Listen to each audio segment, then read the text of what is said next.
नमस्कार दोस्तों, स्वागत है आपका स्टडी फॉर सिविल सर्विसेज में। वीडियो को पूरा देखिए। कोई भी आपका फीडबैक है, कोई सजेशन है, तुरंत वीडियो में कमेंट करके जरूर बताइए। अच्छा लगे तो वीडियो लाइक जरूर कर लीजिए और ऐसे वीडियो लगातार फ्री में पाने के लिए चैनल को तुरंत सब्सक्राइब कर लीजिए और बेल आइकन को जरूर टैप कर लीजिए ताकि आगे भी सारे वीडियो आपको मिलते रहे। यूट्यूब में फॉलो करते हैं तो प्लीज ये वाला फ्री टेलीग्राम चैनल जरूर ज्वाइन कर लीजिएगा। सारे नोटिफिकेशन, सारे अपडेट यहीं पे आते हैं, ध्यान रखिएगा। स्टडी फॉर सिविल सर्विसेज का कोई भी पेड ग्रुप अगर आपको ज्वाइन करना है तो सिर्फ 8564805309696086089752386455 यही नंबर है हमारे, सिर्फ जहां पे कॉल या व्हाट्सएप कर सकते हैं।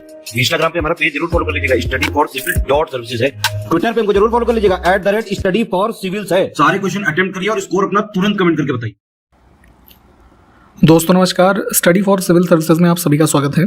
इस पर्टिकुलर वीडियो सीरीज में हम जो आपकी यूपी पीएससी के द्वारा एपीएस की अपकमिंग वैकेंसी है, बहुत जल्द अनाउंस होने वाली है, उसके लिए पेड क्विज हमारी जो चल रही है उसको वीडियो फॉर्मेट में यहाँ पे हम देखेंगे। जो मोस्ट एक्सपेक्टेड क्वेश्चंस हैं एग्जामिनेशन में आपको सीधे या फिर इनडायरेक्टली रूप से भी देखने को मिलेंगे, उसको यहाँ पे कवर करेंगे। क्वेश्चन और आंसर के फॉर्मेट में देखेंगे, जहाँ पे जिन क्वेश्चंस में एक्सप्लेनेशन की जरूरत होगी आपको बिल्कुल बताया जाएगा, ठीक है। और एपीएस के लिए हमारे ग्रुप्स भी पेड चल रहे हैं, आप उसमें एडमिशन अगर लेना चाहते हैं पूरी तैयारी के लिए तो इस वीडियो का डिस्क्रिप्शन बॉक्स खोल करके देखिए, हमारी कॉन्टैक्ट डिटेल्स वहाँ पर दी हुई हैं, आप उस पर कॉन्टैक्ट करके एडमिशन ले सकते हैं, ठीक है। तो इन्हीं सब बातों के साथ स्टार्ट करेंगे। और हमारे इस चैनल पे अगर नए हैं यूट्यूब पे तो सब्सक्राइब कीजिएगा इसको भी, ठीक है। और इस पूरी सीरीज को आप अपने एग्जामिनेशन तक फॉलो कीजिए, काफ़ी इससे मदद मिलेगी आपको। तो स्टार्ट करते हैं। इसमें कहा गया है फर्स्ट क्वेश्चन में कि इनमें से कौन 15वें वित्त आयोग के अध्यक्ष हैं। तो भारतीय संविधान के अनुच्छेद 280 के अंतर्गत भारत में जो है वित्त आयोग के गठन का प्रावधान जो है दिया गया है। तो राष्ट्रपति भारत के फाइनेंस कमीशन का जो है गठन करते हैं, इसको ध्यान रखना है। तो अभी जो लेटेस्ट हमारा रिकमेंडेशन चल रहा है 15वें वित्त आयोग का है, जो कि 2021-22 के फाइनेंशियल ईयर से 25-26 तक है, ठीक है। तो ये 15वां है, तो इसमें एक अध्यक्ष होते हैं और 4 अन्य सदस्य होते हैं। तो ये अध्यक्ष का नाम पूछा गया था, तो ये जो है NK सिंह है, ठीक। ऑप्शन डी को चुनेंगे। यहाँ पे एक चीज़ ध्यान दीजिएगा कि हम दोनों ही भाषाओं में, हिंदी और इंग्लिश में क्वेश्चंस को देखते हुए चल रहे हैं, तो आप जिस भी भाषा में कंफर्टेबल हैं आपके लिए ये सूटेबल रहेगा, ठीक। और इसमें एक चीज़ ये ध्यान देंगे कि जितना भी हमारा सिलेबस अभी, तो जैसे हम पुरानी वाली वैकेंसी जो लास्ट आई थी उसके हिसाब से फॉलो कर रहे हैं, जैसे नोटिफिकेशन अनाउंस होगा अगर कुछ बदलाव होता है तो उसको भी यहाँ पे हम पूरा जो है अपडेट करेंगे, ठीक है। तो इस चीज़ के लिए निश्चिंत रहिएगा। तो अगला क्वेश्चन देखते हैं। यहाँ पे कहा गया है कि हाल ही में प्रकाशित पुस्तक अजय टू योगी आदित्यनाथ किसने लिखी है। तो उत्तर प्रदेश के जो मुख्यमंत्री हैं योगी आदित्यनाथ, तो इनका मूल नाम जो है अजय कुमार बिष्ट है, ठीक है।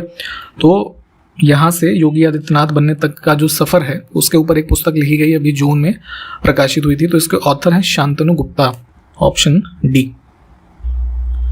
कागज के निर्माण में कच्चे माल का विरंजन किसके प्रयोग से किया जाता है, ठीक।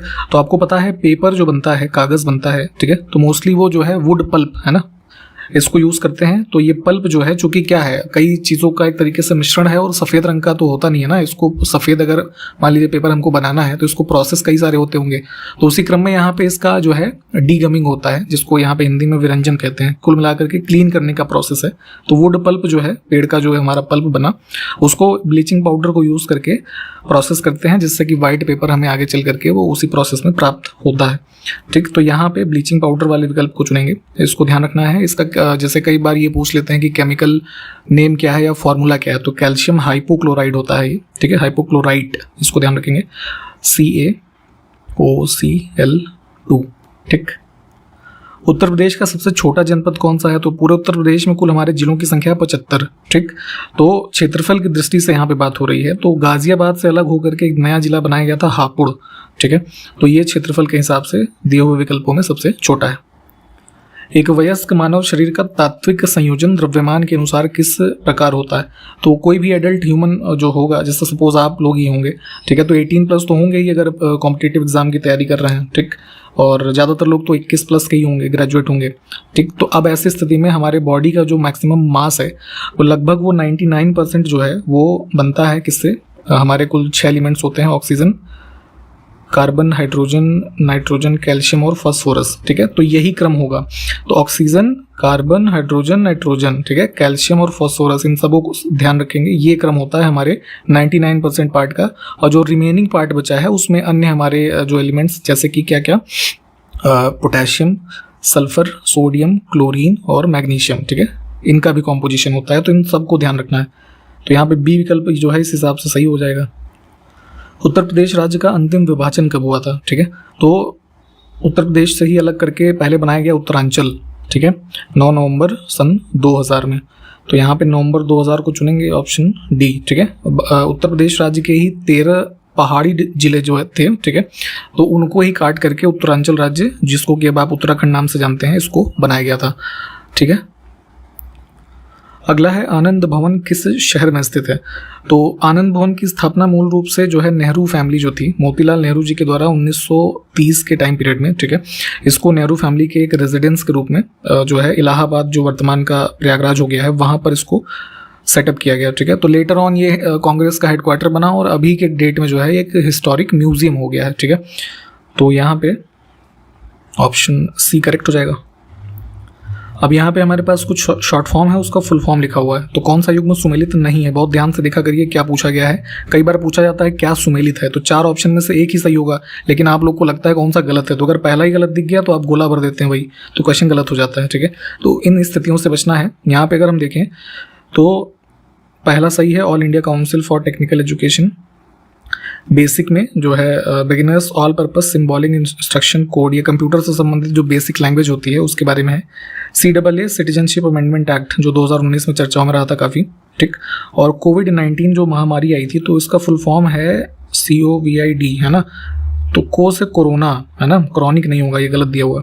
और V से वायरस और D से डिजीज, तो इस वजह से ये वाला युग्म हमारा जो गलत था। अगला है ब्लैक पैगोडा कहाँ पर स्थित है। तो ब्लैक पैगोडा बेसिकली एक मंदिर है ना, कोणार्क का सूर्य मंदिर, ठीक है।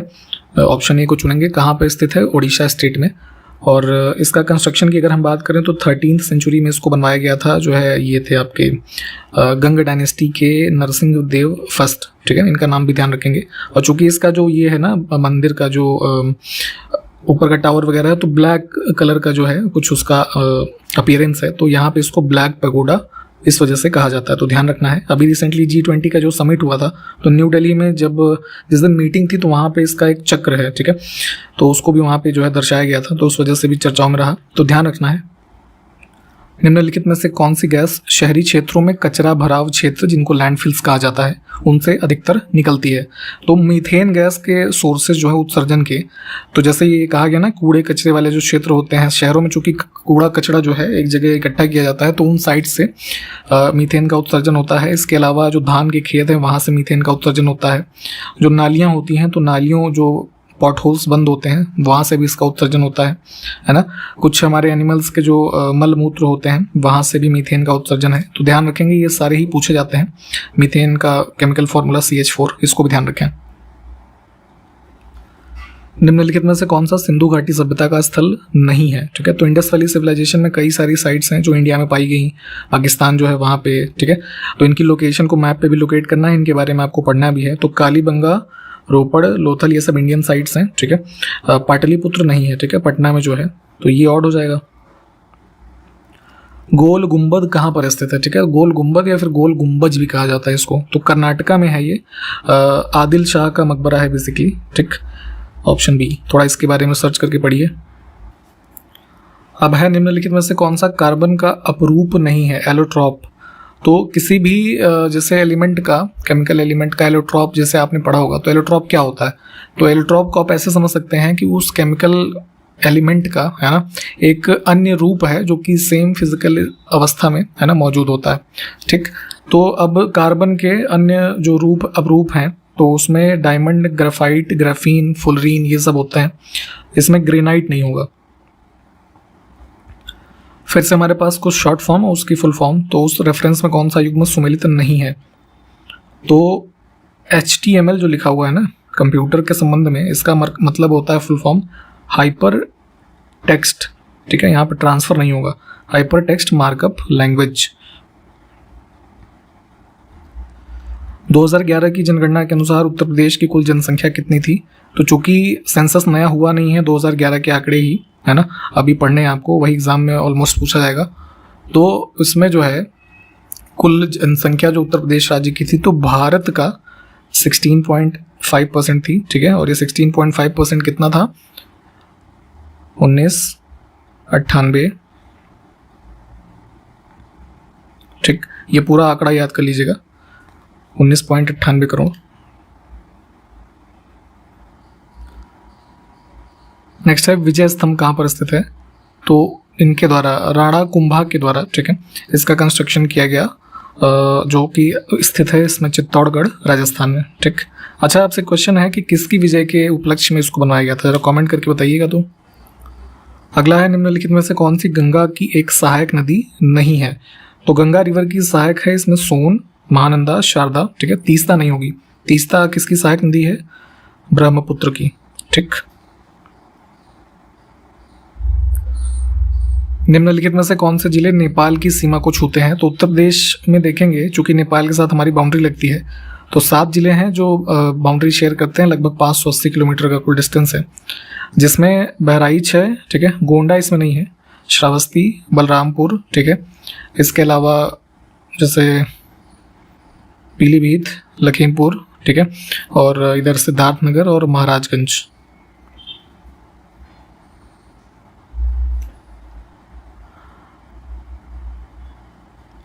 यहाँ पे देखिए मिट्टी के प्रकार और उसके संबंध में कुछ स्टेटमेंट है, उसमें से कौन सा सही है ये बताना है। ठीक है। तो जो जलोढ़ मिट्टी होती है उसमें लिखा है नाइट्रोजन से भरपूर होती है। ठीक है। तो एल्यूवियल सॉइल यानी जलोढ़, इसमें नाइट्रोजन की कमी होती है, ये कथन हमारा जो है सही नहीं है। काली मिट्टी लौह और चूने से भरपूर होती है, लेकिन इसमें नाइट्रोजन की कमी होती है। और लेटेराइट मिट्टी में आयरन और एल्यूमिनियम की प्रचुर मात्रा होती है, और नाइट्रोजन और पोटेशियम की कमी होती है। तो यहाँ पे ये 2 स्टेटमेंट तो ठीक हैं। आप मिट्टियों के रेफरेंस में थोड़ा डिटेल में पढ़िएगा, इस तरह की चीज़ें अक्सर पूछी जाती हैं। तो इसमें सिर्फ दूसरा और तीसरा हम चुनेंगे।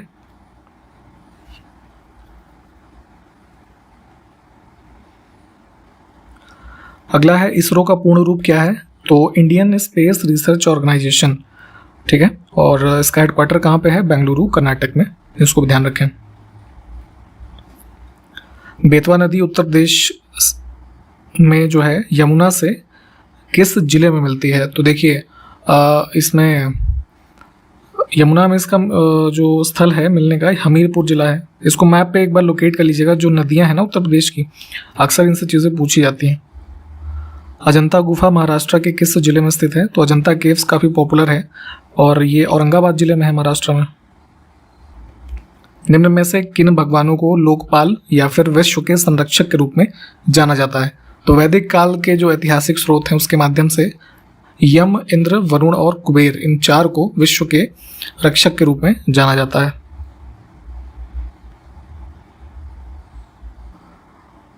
भारत के संविधान में प्रतिष्ठापित निम्नलिखित में से कौन से मौलिक अधिकार केवल नागरिकों से संबंधित हैं? तो आपको पता होगा कि भारतीय संविधान के भाग 3 में फंडामेंटल राइट्स की बात की गई है, आर्टिकल 12 से 35 तक। ठीक है। तो इसमें कुछ अनुच्छेद ऐसे हैं जो कि सिर्फ भारतीय नागरिक जो हैं, इंडियन सिटीजन्स, उनके लिए ही अवेलेबल हैं, फॉरेनर्स के लिए नहीं है वो। ठीक है। तो अब इसमें जीवन और व्यक्तिगत स्वतंत्रता का संरक्षण आर्टिकल 21 है ना, ये हमारे सिटीजन्स और फॉरेनर्स दोनों के लिए अवेलेबल है। ठीक है। किसी की जो right to life and liberty है, वो चाहे फॉरेनर हो या इंडियन हो, इसको दोनों को समान रूप से प्रदान करता है संविधान का अनुच्छेद 21। तो ये वाला इसमें से जो है ऑड कर देंगे हम। बाकी सिटीजन्स के लिए जो सिर्फ अवेलेबल है वो आर्टिकल 19 में भाषण देने की स्वतंत्रता, 15 में भेदभाव और 16 में अवसर की समानता। ठीक है। इसके अलावा जैसे हमारे जो अन्य अनुच्छेद हैं, जैसे कि ये 29 है प्रोटेक्शन ऑफ लैंग्वेज स्क्रिप्ट वाला, और माइनॉरिटी इंस्टीट्यूशन का जो इस्टेब्लिशमेंट है आर्टिकल 30 में। ठीक है। ये सब सिटीजन्स के लिए अवेलेबल है सिर्फ, तो इनको भी ध्यान रखेंगे। इसमें ऑप्शन सी।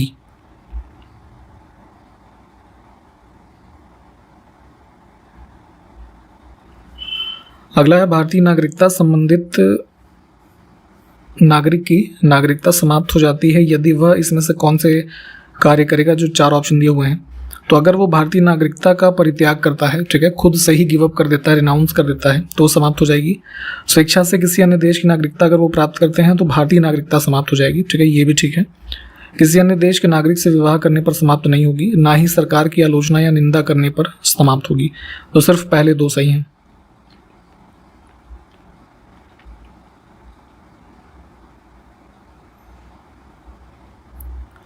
एटीएम का विस्तार क्या है? ठीक है, आप लोग पैसा निकालते हैं जिस मशीन से, एटीएम कहते हैं उसको, तो इसका फुल फॉर्म होता है ऑटोमेटेड टेलर मशीन। ठीक है, ध्यान रखेंगे ऑटोमेटिक नहीं होता है। नेक्स्ट है रानी की वाव किसने बनवाया था, ठीक है। तो एक ये मॉन्यूमेंट है, यूनेस्को का वर्ल्ड हेरिटेज साइट के रूप में भी इसको रिकॉग्नाइज किया गया है 2014 में, ठीक। तो स्टेप वेल है जो कि स्थित है गुजरात में, पाटन में, ठीक है। इसको ध्यान रखेंगे। रानी उदयमती ने बनवाया था, ये आपका जो है 11वीं सेंचुरी के किंग थे जो है इनके पति भीमदेव फर्स्ट, ठीक है। तो उनके मेमोरी में इसको कंस्ट्रक्ट किया गया था, ऑप्शन फर्स्ट। 2 जून 2023 को भारतीय मूल के अमेरिकी अजय बांगा, ठीक है, अजय बांगा या फिर अजय बंगा कह लीजिए, इन्होंने विश्व बैंक के अध्यक्ष का पदभार संभाला है। काफ़ी इंपॉर्टेंट फैक्ट है ये। तो कौन से नंबर के जो है प्रेसिडेंट बने हैं, तो अभी G20 समिट में भी इन्होंने भाग लिया था और ये 14th नंबर के हैं। खेलो इंडिया यूनिवर्सिटी गेम्स 2023 में कितने पदक जीत करके पंजाब यूनिवर्सिटी शीर्ष स्थान पर रही।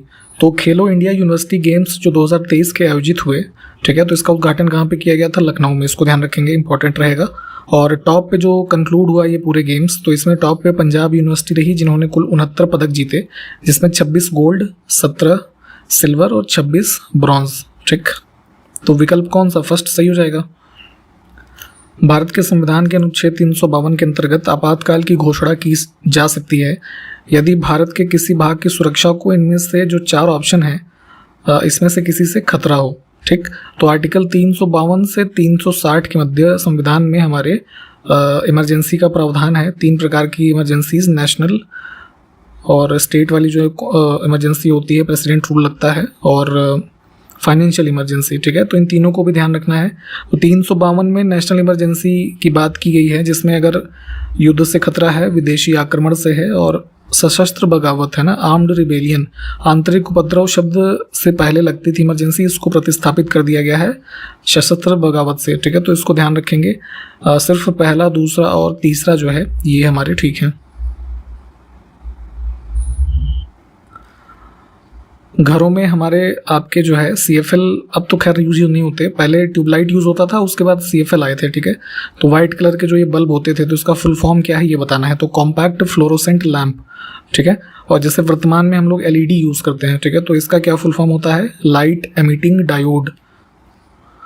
प्रीमियर हैंडबॉल लीग का पहला संस्करण 8 जून से 25 जून 2023 के मध्य कहाँ पर खेला गया। तो ये आयोजित हुआ था जो है राजस्थान में, जयपुर में। भारत ने किस देश को हरा करके पहली बार महिला हॉकी जूनियर एशिया कप 2023 जीता है। तो ये आयोजन हुआ था जापान में, इसको ध्यान रखना है, ठीक है। और इसमें इंडिया और साउथ कोरिया के मध्य मैच हुआ जिसमें भारत की टीम 2-1 से जीत गई थी।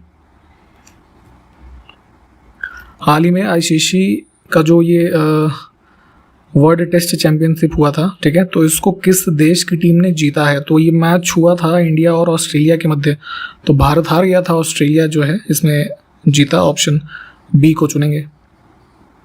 और इसका वेन्यू भी याद रखिएगा कि जो मैच ये खेला गया था कहाँ पे, तो ये उसमें लंदन में जो ओवल स्टेडियम है, ठीक है, वहाँ पे। उत्तर प्रदेश के निम्नलिखित जिलों में से कौन से जिले राष्ट्रीय राजधानी क्षेत्र में सम्मिलित हैं। तो दिल्ली हमारा जो यूनियन टेरिटरी है उसके सराउंडिंग के कुछ एरियाज को कॉन्स्टिट्यूट करते हुए NCR का एक जो कह लीजिए क्षेत्र है उसमें उत्तर प्रदेश के 8 जिले शामिल हैं, राजस्थान के कुछ क्षेत्र शामिल हैं, हरियाणा के क्षेत्र शामिल हैं। तो ये चीज़ें पूछी जाती हैं। तो NCR में अब हम देखेंगे कि उत्तर प्रदेश के जो जिले शामिल हैं, बुलंदशहर, हापुड़, बागपत, शामली, यहाँ पे जो 4 लिखे हैं ये 4 वही हैं। इसके अलावा मेरठ, गाजियाबाद, ठीक है, जो गौतम बुद्ध नगर है नोएडा, ठीक है, ये, और एक जिला और कौन सा बच गया इसमें, मुजफ्फरनगर, ठीक है। तो ये 8 जिलों के नाम ध्यान रखेंगे। और अगर एरिया की बात करें स्क्वायर किलोमीटर में, तो लगभग 14,800 स्क्वायर किलोमीटर का एरिया जो है NCR में उत्तर प्रदेश का आता है।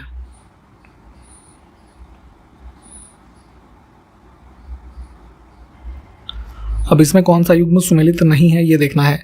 तो हमारे कुछ ये इस्पात संयंत्र हैं और किस देश के सहयोग से उसको भारत में स्थापित किया गया। तो डी ऑप्शन इसमें सुमेलित नहीं है। भिलाई संयंत्र को सोवियत संघ यानी कि जो USSR था पहले, उसकी सहायता से स्थापित किया गया। बाकी के विकल्प जो है वो सब ठीक हैं, इसको देख लीजिए। यहाँ पे कुछ पुस्तकें हैं और उसके लेखक का नाम, तो कौन सा युग्म सुमेलित नहीं है। इंडियन फिलॉसफी पुस्तक जो है S राधाकृष्णन जी की है, राजेंद्र प्रसाद ये गलत हो जाएगा। फिर से कुछ पुस्तकें और लेखक का नाम, तो अनहैप्पी इंडिया पुस्तक जो है ये लाला लाजपत राय की है, ठीक है। इसमें से कौन सी तरंगे शून्य या फिर निर्वात कह सकते हैं इसको, उसमें संचरण नहीं कर सकती हैं? तो साउंड वेव चूंकि जो है इसको किसी माध्यम की ज़रूरत होती है, उसके माध्यम से ये ट्रैवल करता है। तो वैक्यूम या निर्वात की स्थिति ऐसी है कि जहाँ पे किसी भी पार्टिकल का मूवमेंट नहीं है, ठीक है, ग्रेविटेशनल स्थिति नहीं है, तो ऐसी स्थिति में साउंड यहाँ पे ट्रैवल नहीं कर सकता है। ठीक। भारत के प्रमुख ऑपरेशन के संदर्भ में कौन सा सही सुमेलित नहीं है? तो यहाँ पे कुछ समय समय पे भारत सरकार ने ऑपरेशंस चलाए और संबंधित जो विषय है वो लिखा हुआ है। ठीक।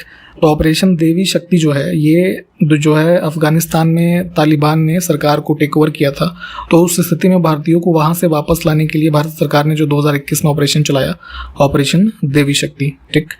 तो ये वाला गलत था, बाकी के विकल्प ठीक है, इनको देख लीजिए।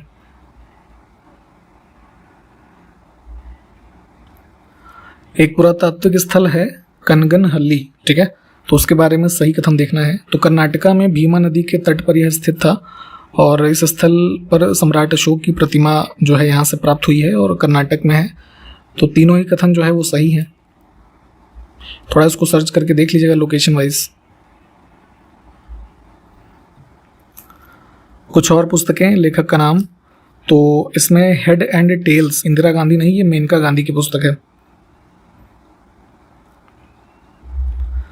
फिर से कुछ पुस्तकें हैं और लेखक का नाम, तो उसमें कौन सा गलत है? तो लाइफ डिवाइन पुस्तक जो है श्री अरबिंदो है ना, अरबिंदो घोष, इनके द्वारा लिखी गई, ये वाला गलत था।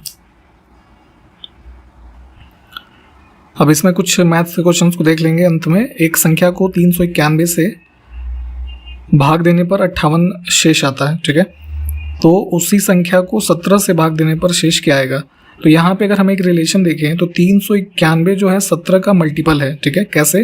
23 बार में 391 कटेगा, ठीक। तो जो 58 शेष बच रहा है उसको भी 17 से डिवाइड करके देखेंगे तो ये 3 बार जो है कट जाएगा, तो 7 इसमें बचेगा। तो टोटल रिमाइंडर जो बच रहा है 7 है ना, यही हमारा आंसर होगा, ठीक है। तो ओरिजिनल नंबर में इन सारी संख्याओं को जोड़ करके जब डिवाइड करेंगे 17 से तो 7 ही शेष बचेगा। ऑप्शन बी को चुनेंगे हम। एक कूलर 5 किश्तों में बेचा गया, अब हर किश्त पूर्ववर्ती किश्त में दोगुनी है, ठीक है। तो यदि पहली किश्त 300 रुपये की है तो कूलर की फाइनल जो कीमत होगी वो कितनी होगी? तो देखिए, मान लीजिए कहा जा रहा है कि जो पहली इसमें किश्त दी गई है कूलर की, ठीक है, इंस्टॉलमेंट है, वो 300 रुपया है। तो चलिए पहली मान लेते हैं 300 रुपये टोटल, ठीक। सेकंड किश्त में क्या होगा कि पहली किश्त की दोगुनी होगी ना जो कहा जा रहा है, तो यानी 300 × 2, तो सेकंड किस्त में हमारी ये हो जाएगा 600 रुपये। तीसरी किस्त में आएंगे तो 600 × 2 हो जाएगा, यानी कि 1200 रुपये। अब चौथी किस्त निकालिए तो 1200 × 2 तो 2400 रुपये, और पांचवी किस्त होगी 2400 × 2 यानी 4800 रुपये, ठीक है। तो इन पांचों नंबर्स को हम जोड़ लेते हैं, कितना आ जाएगा, ठीक है, टोटल 9300 रुपये, ठीक। तो ये जो है ऑप्शन सी हमारा करेक्ट हो जाएगा।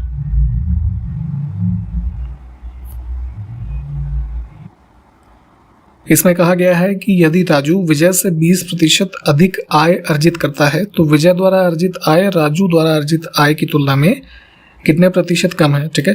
तो सिंपल सा है कि राजू जो है 120 रुपये मान लीजिए कमा रहा है और विजय कमा रहा है 100 रुपये, ठीक है। वही यहाँ पे स्टेटमेंट में कहा गया है कि यदि राजू विजय से 20% अधिक आय अर्जित करता है, तो ये विजय की इनकम है, ये राजू की इनकम है, ठीक है। तो ये 20% ज़्यादा है, तो कहा गया अगले क्वेश्चन के फॉर्मेट में कि विजय द्वारा अर्जित आय राजू द्वारा अर्जित आय की तुलना में कितने प्रतिशत कम है, ठीक है। तो 120 के रेफरेंस में 100 की वैल्यू क्या है, तो ये 16.66% होती है। इसको सॉल्व करके देख लेंगे तो आंसर आ जाएगा यही। नेक्स्ट है किसी संख्या और उसके 2/4 के बीच का अंतर 160 है, तो संख्या क्या होगी ये बताना है, ठीक है।